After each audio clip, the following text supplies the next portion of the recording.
ஸ்ரீ மகாகணபதியே நமக, ஸ்ரீ சரஸ்வதியை நமக, ஸ்ரீ குருபியோ நமக. அனைவருக்கும் நமஸ்காரம். சைத்திர நவராத்திரி என்றும் ராம நவராத்திரி என்றும் அழைக்கப்படும் இந்த வசந்த நவராத்திரியில் ஸ்ரீமத் சுந்தரகாண்ட பாராயணம் செய்வது மகத்தான பலனை கொடுக்கும். ராமாயணத்தில் சுந்தரகாண்டமே மிக முக்கிய திருப்புமுனையாக அமைந்துள்ளது. சீதா தேவியை பிரிந்த துக்கம் தாழாமல் நம்பிக்கை இழந்து செய்வதறியாது ஸ்ரீராமபிரான் இருந்த போது ஹனுமன் சீதா தேவியிடமிருந்து கொண்டு வந்து கொடுத்த கணையாழி ஸ்ரீராமனுக்கு பெரும் நம்பிக்கையை கொடுத்தது. ஸ்ரீ ராமச்சந்திரமூர்த்திக்கே ஹனுமனின் வலிமை நம்பிக்கை தந்தது என்றால் இதை நம்பிக்கையோடு பாராயணம் செய்பவர்களுக்கு ஸ்ரீராமனின் அருளோடு கூடிய ஹனுமனின் கடாட்சமும் கிட்டும். ஹனுமனின் வலிமை பிரிந்திருந்த திவ்ய தம்பதிகளையே ஒன்று சேர உதவியாக இருந்ததல்லவா? இதை பக்தி ஸ்ரத்தையோடு கேட்போர் படிப்போரது கவலைகள் கஷ்டங்கள் தூர விலகும். தம்பதிகளுக்குள் ஒற்றுமை நிலவும். ஆயுள் ஆரோக்கியம் ஐஸ்வர்யம் கல்வி பதவி புகழ் என சகலமும் அருளும். குடும்பத்தில் மகிழ்ச்சி மேம்படும். மொத்தத்தில் சகல காரிய சித்தி கொடுக்கும். சீத்தையின் துக்கம் என்னும் வியாதிக்கு ஔடதமாக இருந்தார் ஆஞ்சநேயர். இதை கேட்போரது துக்கம் வியாதிகள் தோஷங்கள் போக்கும் சக்தி படைத்தது. நாம் நேற்றைய பதிவில் முதல் 7 சர்க்கம் பார்த்தோம். அதை தொடர்ந்து இன்று 8வது சர்க்கம் முதல் 14வது சர்க்கம் வரை பாராயணம் செய்யலாம். நேற்றைய பதிவை கேட்காது அதை கேட்டு பயன்பெறுவோம். தொடர்ந்து வரும் பதிவுகளை கேட்டு ஸ்ரீ சீதாராம லட்சுமண பரத சத்ருக்ன ஹனுமாரின் அருளுக்கு பாத்திரமாவோம். நாம பதிவுக்குள்ள போகலாம். சகல காரிய சித்தி தரும் ஸ்ரீமத் சுந்தரகாண்டம் சர்க்கம் 8 புஷ்பக விமான அழகு. ஜனக புத்திரியை கண்டுபிடிக்க முடியாததால் சோர்வும் மனக்லேசத்துடனும் இருந்த மாருதி அதிலிருந்து மீண்டு மனம் தேறி மீண்டும் புஷ்பக விமானத்தை ஒரு தடவை திரும்பி பார்த்தார். இதை செய்த விஸ்வகர்மா நான் படைத்தவற்றில் இதுவே மிகவும் பெருமை மிக்கது என்று வாய்விட்டு சொல்லும் அளவு ஸ்லாக்கியமானது என்று மெச்சிக்கொள்ளலாம் என்று நினைத்தார். அதில் நவரத்னங்களும் பொருத்தமாக பதிக்கப்பட்டிருந்தன. செயற்கையாக பொருத்தப்பட்டிருந்த பட்சிகள் நிஜமோ என்று சந்தேகப்படும்படி இருந்தன. பூமியை தொடாமல் உயரத்தில் நின்று கொண்டிருந்தது. சூரிய ஒளி போல் ஜொலித்தது. இயக்குபவரின் எண்ணத்தை புரிந்து கொண்டு எந்த திசையானாலும் போக வேண்டிய இடத்துக்கு வாயு வேகமாய் செல்லும். ராவணன் கோகர்ணத்தில் பிரம்மாவை நோக்கி காற்றும் புசியாமல் 10,000 வருடம் தவம் செய்தான். வரத்தால் குபேரனை ஜெயித்து புஷ்பக விமானத்தை அபகரித்து கொண்டான். முனிவர்களின் குடில் போல் பரிசுத்தமாகவும் சகல போகங்களுடன் சொர்க்கத்தை போலவும் இருந்தது அந்த விமானம். அதில் உயர்தரமான நாட்டியம் இசை இவற்றை தேவலோக மாதர்கள் தந்து கொண்டிருந்தனர். பூதங்களை போன்ற வேடிக்கை பொம்மைகளும் அதில் செதுக்கப்பட்டிருந்தன. உள்ளே செயற்கையான பழமரங்கள் பூச்செடிகள் அழகிய கொடிகள் அதிலே மான்கள் மயில் குயில்கள் வண்டுகள் முயல் எல்லாம் இருந்தன. அதற்குள்ளும் அலசி ஆராய்ந்த ஆஞ்சநேயர் ஆச்சரியத்தில் வாய் அடைத்திருந்தார். இதுவரை பாராயணம் செய்து வந்தால் ஐஸ்வர்யம் கூடும். இத்துடன் சர்க்கம் 8 நிறைவடைந்தது. சர்க்கம் 9 தசகண்டனின் அந்த புறம். 1 யோஜனை நீளம் 1/2 யோஜனை அகலம் கொண்ட லங்கேஸ்வரனின் மாளிகை அநேக உப்பரிகைகளுடன் விளங்கியது. அங்கே 3-4 தந்தங்களை உடைய அபூர்வமான யானைகளை கண்டார். விஸ்வகர்மா பிரம்மாவுக்காக செய்து கொடுத்த புஷ்பக விமானத்தை அகோர தவம் செய்து குபேரன் பிரம்மாவை சந்தோஷப்படுத்தி அதை பெற்றான். குபேரனிடம் அதை ராவணன் பறித்து கொண்டது போல அநேக அரசர்களை ஜெயித்து அவர்களுடைய அழகிய பெண்களை தூக்கி வந்து அனுபவித்துக் கொண்டிருந்தான். இதனால் ராவணனின் அந்த புறம் நிரம்பி வழிந்தது. இந்திரநீலம் சிம்ஹள தீவில் கிடைக்கும் மகா நீலம் எனப்படும் கற்களால் அமைக்கப்பட்ட மேடைகள் அதில் ஏறி செல்ல தங்க படிக்கட்டுகள் ஸ்படிகத்தாலான சாளரங்கள் என்று ஒவ்வொன்றையும் பார்த்து அதிசயித்தார் மாருதி. தங்கத்தாலும் வெள்ளியாலும் விசித்திர வேலைப்பாடுகளுடன் செய்யப்பட்ட ஸ்தம்பங்களில் செந்நாய்களின் பிரதிமைகளை கண்டு இந்த ஐஸ்வர்ய அரண்மனையில் கபடனான ராவணன் இருப்பது போல என்று எண்ணிக்கொண்டார். அந்த இரவினும் ராவணனுடைய போஜன சாலையிலிருந்து அற்புதமான வாசனை வந்து மூக்கை நிறைத்தது. தரையில் விரிக்கப்பட்டிருந்த பெரிய ரத்ன கம்பளங்களில் இரட்டை புலி இரட்டை சிங்கம் இரட்டை மான் வேர்பலா இரட்டை ஹம்சம் குலை தள்ளிய வாழை கொட்டும் அருவி என்று நேர்த்தியான நெசவு வேலைகள் மனத்தை கொள்ளை கொண்டன. தூங்கும் போது கூட அசையாமலும் குரட்டை விடாமலும் பற்கள் தெரியாமல் இதழ்கள் மூடியிருப்பதும் பிதற்றாமல் இருப்பதுமான உயர்ந்த பதிவிரத்தியான ஸ்திரீகளில் ஜானகியை தேடினார். ஒருவர் தோள் மேல் இடுப்பின் மேல் புஜத்தின் மேல் இப்படி உறங்கும் ராவணனை சுற்றி தூங்கும் பத்மினி ஜாதி பெண்களை ஆராய்ந்தார். ராவணன் இவர்களைப் போல் வைதேகியையும் திருமணம் ஆவதற்கு முன் கொண்டு வந்து மணமுடித்திருந்தால் அபவாதம் வந்திருக்காதல்லவா என்று நினைத்தார். பின்னர் தன் குரங்கு புத்தியை எண்ணி நாணமுற்று பிராட்டி நெருப்பு என்று சொன்னாரே அண்ணல் நெருப்பை வலிய அணைப்பாருண்டோ என்று மனதை கண்டித்தார். இத்துடன் சர்க்கம் 9 நிறைவுற்றது. சர்க்கம் 10 மண்டோதரியை கண்டு மகிழ்தல். அங்கே ஸ்பட்டிகத்தால் செய்யப்பட்டு நவரத்னங்கள் பதித்திருந்த இந்திரனுடைய மஞ்சம் போன்ற ஒரு கட்டிலில் ராவணன் சயனித்திருப்பதை பார்த்தார் மாருதி. அதன் நாற்புறங்களிலும் தங்கத்தாலும் தந்தத்தாலும் நகாசு வேலை செய்யப்பட்ட கால்களுள்ள பல மெத்தென்ற ஆசனங்கள் போடப்பட்டிருந்தன. கட்டிலின் நாற்புறமும் அசோகம் போன்ற நறுமண மாலைகள் தொங்கவிடப்பட்டிருந்தன. குங்குமப்பூ, கஸ்தூரி, ஜவ்வாது, புனுகு, அத்தர், அகில், சந்தன வாசனை நிறைந்திருந்தது. 4 மங்கையர் சுற்றி வெண்சாமரம் வீசிக் கொண்டிருந்தனர். ராவணன் இஷ்டப்பட்ட உருவத்தை எடுக்க வல்லவன். பிராட்டியை பார்க்கும் முன் இவனை காணும் துர்பாக்கியம் நேர்ந்ததே என்று வருந்தி பின்வாங்கினார் மாருதி. 2 5 தலை நாகங்கள் போல் மெத்தென்ற ரத்ன கம்பளத்தில் படுத்திருந்த தசகண்டனை உச்சி முதல் கால்விரல் நகநுனி வரை அணு அணுவாய் ஆராய்ந்தார். பருத்து நீண்டு அகன்ற மார்பில் சிவந்த சந்தனம் பூசப்பட்டிருந்ததை கண்டார். பட்டு உத்தரியமும் தங்க கிரீடமும் சற்றே நழுவியிருந்தன. வாத்திய இசையால் ராவணனை திருப்திப்படுத்திய மடந்தையர் அவன் நித்திரை வசப்பட்ட பிறகு அந்த வாத்தியத்துடனேயே உறங்குவதை கண்டார். இப்படி பார்த்து கொண்டு வருகையில் நவரத்னங்களுக்கு அழகு சேர்ப்பது போன்ற ஒரு நங்கை கொடி கட்டிலில் சயனித்திருப்பதை பார்த்தார். உத்தம லட்சணங்கள் பொருந்திய அந்த நாரிமணி சீத்தையே என்று ஆனந்த கூத்தாடினார். வாளை முத்தமிட்டு சுழற்றி முதுகில் தட்டி கொடுத்து கொண்டார். தோளை தட்டி கொண்டு உலாவினார். தூண்களில் ஏறி இறங்கினார். அவள் ராவணனின் பட்ட மகிழ்ச்சி மயன் மகளான மண்டோதரி, இந்திரஜித்தின் அன்னை, ராவணனின் உயிருக்குயிரான பத்தினி. இளமை அவளின் பிரிய தோழியாக இருந்தது. வருடங்கள் அவளிடம் எந்த அடையாளத்தையும் நாட்ட முடியாமல் தோற்று கொண்டிருந்தன. அவ்வளவு இளமையுடன் இருந்தாள். அந்த புறத்தின் அரசியான அவளைத்தான் ஆஞ்சநேயர் சீத்தை என்று நினைத்து பரவசமடைந்தார். இத்துடன் சர்க்கம் 10 நிறைவடைந்தது. சர்க்கம் 11 பானசாலையில் மாருதி. பசி இல்லாதவர்கள் இந்த சர்க்கத்தை ஒரு மண்டலம் பாராயணம் செய்தால் பசியெடுக்கும் வயிற்று கோளாறுகள் நீங்கும். சர்க்கம் 11 சந்தோஷம் சமணப்பட்ட பின் நவவியாக்கரண பண்டிதரான ஹனுமான் யோசித்தார். இப்படி ராவணனின் அந்த புறத்தில் சுகமாக தூங்கும் ஒருத்திக்காக என் பிரபு இத்தனை அவஸ்தைப்பட்டிருக்க மாட்டார். ராமனோடு சகல சுகங்களையும் துறந்து மரவுரி கட்டி 10 ஆண்டுகளுக்கும் மேல் காட்டில் வாழ்ந்தவள் இவ்வளவு சீக்கிரமாக ராவணனுக்கு உடன்பட்டிருப்பாளா? இவளின் உதடுகள் லேசாக பிரிந்து நீர்க்கோடுகள் தெரிகின்றன. இவள் இலங்காதிபதியின் பிரிய பத்னியாக இருக்க வேண்டும். கங்கா ஜலத்தில் நீராடியவர் கழிஜலம் கலக்கும் இடத்தில் குளிப்பரோ?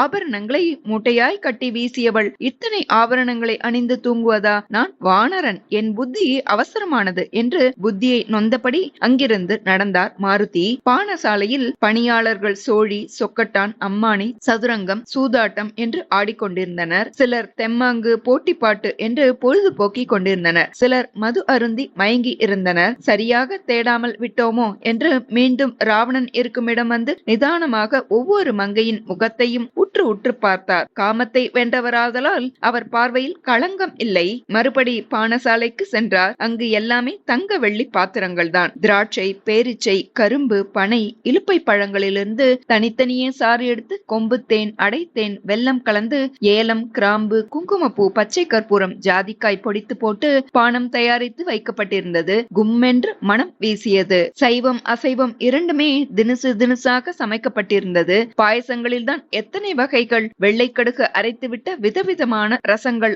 அந்த நேரத்திலும் ஆவி பறக்க சூடாக இருந்தன. ரகரகமாக புதிதாய் போட்ட ஊறுகாய்கள் நாக்கில் நீர் ஊறச் செய்தன. வெள்ளிக்குடங்களில் கட்டி தயிர், சாப்பிட தூண்டும் இனிப்பு வகைகள் கூட ஆஞ்சநேயரை சபலப்படுத்தவில்லை. கருமமே கண்ணாக இருந்தார். கணவனோடு தூங்கும் பெண்களை பார்ப்பது பாபம் அல்லவா என்று கண நேரம் சஞ்சலித்தார். பிறகு என் மனதில் விகாரம் இல்லை, அதனால் தோஷமும் இல்லை என்று சமாதானம் செய்து கொண்டவர் நாக கண்ணியரிலும் கந்தர்வ தேவ கண்ணியரிடையையும் தேடினார். எங்கும் காணாமல் மீண்டும் ராவணனின் படுக்கை அறைக்கு வந்தார் மாருதி. பசி இல்லாதவர்கள் இந்த சர்க்கத்தை ஒரு மண்டலம் பாராயணம் செய்தால் பசி எடுக்கும் வயிற்று கோளாறுகள் நீங்கும். இத்துடன் சர்க்கம் 11 நிறைவடைந்தது. சர்க்கம் 12 சீத்தையை காணாமல் மாருதியின் துக்கம். இந்த இலங்கையில் நான் அநேகமாக எல்லா இடங்களிலும் தேடியும் சீத்தையை காண முடியவில்லையே. பிரபுவிடமிருந்து எந்த தகவலும் இல்லை என்பதால் தற்கொலை செய்து கொண்டார்களோ? தனக்கு இணங்காததால் ஒருவேளை ராவணனே அவளை கொண்டிருப்பானோ?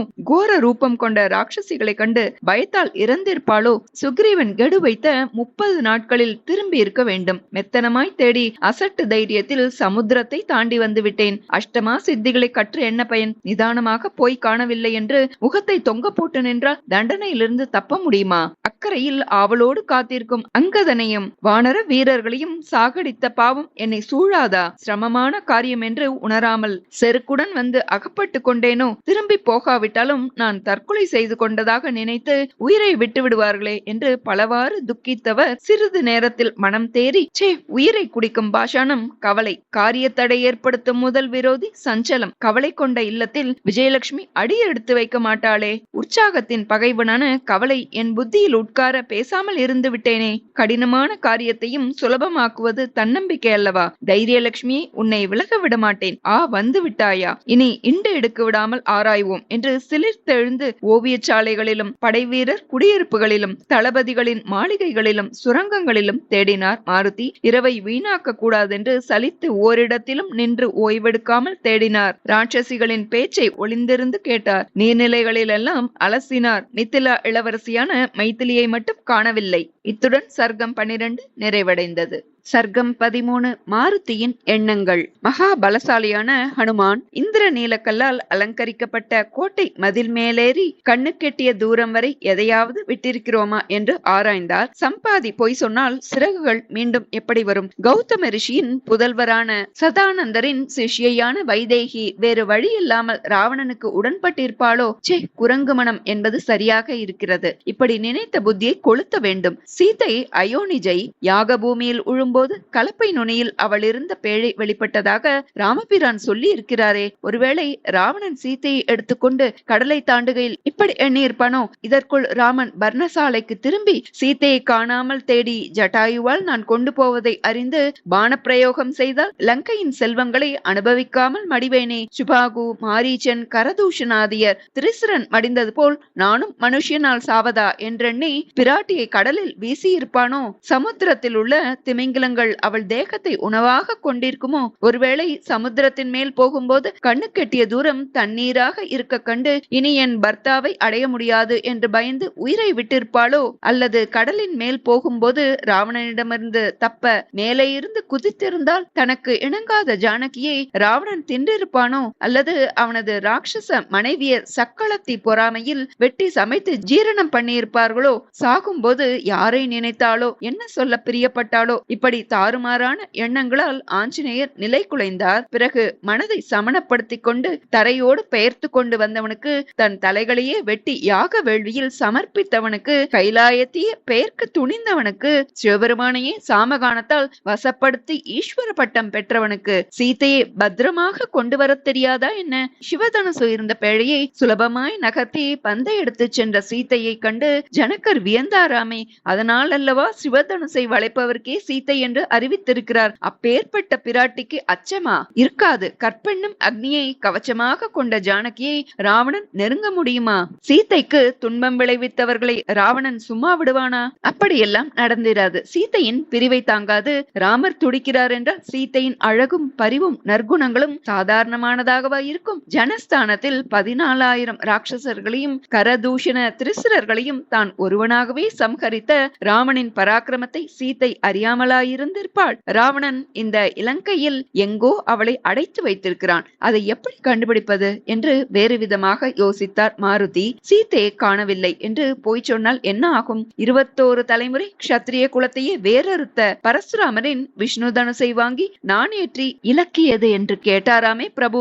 ராவணனை ஜெயித்த 1000 கைகளுள்ள கார்த்த வீரியார்ஜுனனையே வெட்டி போட்ட பரசுராமரை ரகுநந்தனனை ஆசீர்வதித்து பின்வாங்கி இருக்கிறார் என்னும் போது கிஷ்கிந்தையும் வானர படைகளும் லங்கையும் ராவணனும் ராமபாணத்தை தாங்க முடியுமா என்ன? சொல்லாமல் இருந்தாலோ அது துரோகம். இதைத்தான் தர்ம சங்கடம் என்கிறார்களோ? சமுத்திரத்தை தாண்டியதும் லங்காபுரியில் சுற்றி அலைந்ததும் வீணாக போயிற்று. நான் போய் தோற்றதை சொல்ல ராமன் உயிர் பிரியலாம். அதை கண்ட லட்சுமணரும் பிராண தியாகம் செய்வார். இந்த செய்தியை கேட்டதும் பரத சத்ருக்னர்களும் 3 தாய்மார்களும் ராமன் மீது அன்பு கொண்ட ஜனங்களும் சீதையின் சகோதரிகளான 3 இளவரசிகளும் கூட கூட மடிவார்கள். சொன்ன சொல்லை காப்பாற்ற முடியாததால் சுக்ரீவனும் கணவனை பிரிந்ததால் ருமையும் அங்கதனை பிரிந்ததால் தாரையும் கூட மாண்டு போக நேரிடலாம். அரசன் இல்லாத தேசத்தில் அராஜகம் நடக்கும். வானர வீரர்கள் ஒருவருக்கொருவர் அடித்துக் கொண்டு மடிவர். கௌரவமாய் பிழைக்க முடியாத குடும்பத்தினர் தற்கொலை செய்து கொள்வர். எல்லாம் நான் சொல்லும் ஒரு வார்த்தையாலே. அதனால் திரும்பி போகாமல் உபவாசம் இருந்து உயிரை விட்டு விடலாம் என்று தீர்மானித்தவர்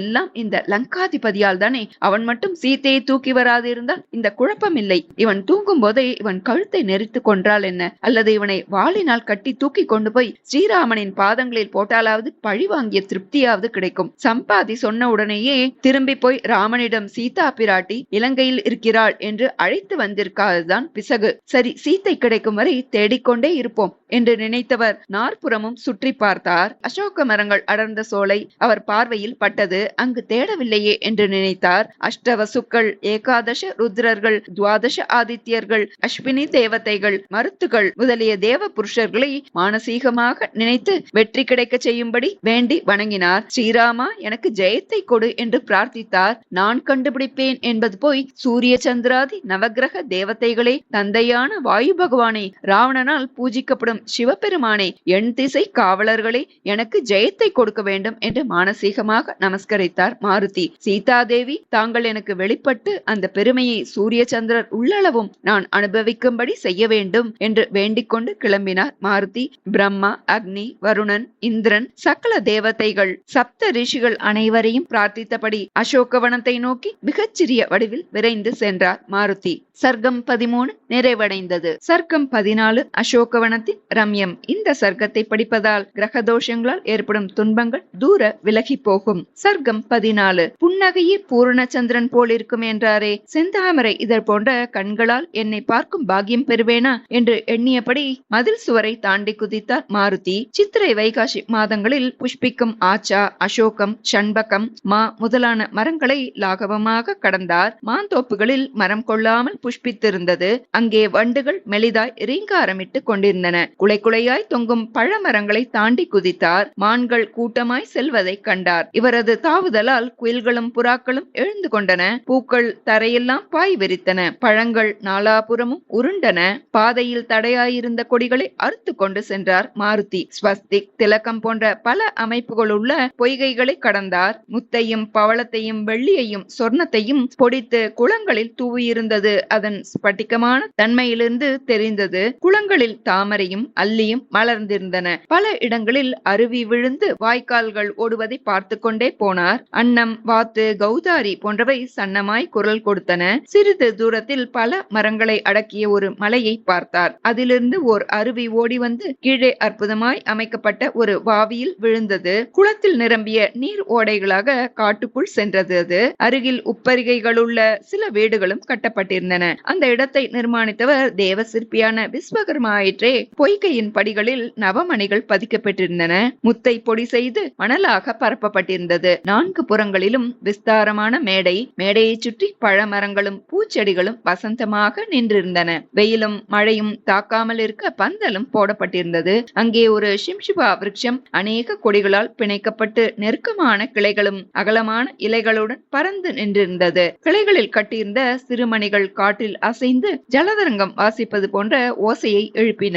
மரத்தை ஹிம்சிக்காமல் மெதுவாக ஏறிய ஆஞ்சநேயர் வசதியான ஒரு இருட்டு இடத்தில் உட்கார்ந்தார். காலையில் பிராட்டி இங்கே வரக்கூடும் என்று எதிர்பார்த்தார். பறவைகளின் ஒலியும் இயற்கை அழகும் நீர்நிலைகளும் காலை கதிரவனும் கவலைகளை குறைக்கும் என்பது ஆன்றோர் வாக்கு. அது பொய்யாகுமா என்று நினைத்தார். புத தசையில் கேது புக்தி நடந்து புதன் மீனத்திலோ பகையிலோ லக்னத்துக்கு மறைவிடமான 3, 6, 8, 12 இருந்தாலும் கேது ரிஷபம், கடகம், சிம்மத்தில் இருந்தாலும் இந்த 14வது சர்க்கத்தை பாராயணம் செய்வதால் துன்பங்கள் தூர விலகி போகும். தினமும் திராட்சை பழம் நிவேதித்தால் போதும். மண்டல முடிவில் தேங்காய் உடைத்து நிவேதிக்கவும். சர்க்கம் 14 நிறைவடைந்தது.